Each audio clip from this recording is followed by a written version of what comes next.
भारताचे एक सार्वभौम समाजवादी धर्मनिरपेक्ष लोकशाही गणराज्य घडवण्याचा व त्याचा सर्व नागरिकांस सामाजिक आर्थिक व राजनैतिक विचार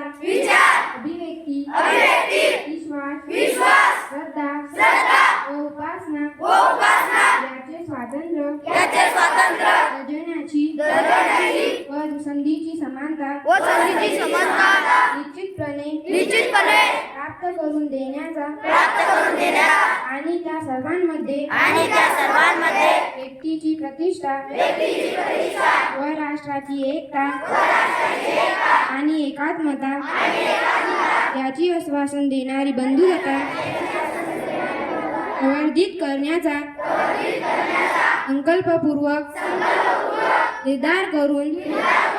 आमच्या संविधान सभेत आज दिनांक 26 नोव्हेंबर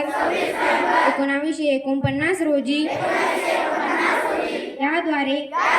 हे संविधान अंगीकृत आणि अभिनियमित करून स्वतःप्रत अर्पण करीत आहोत.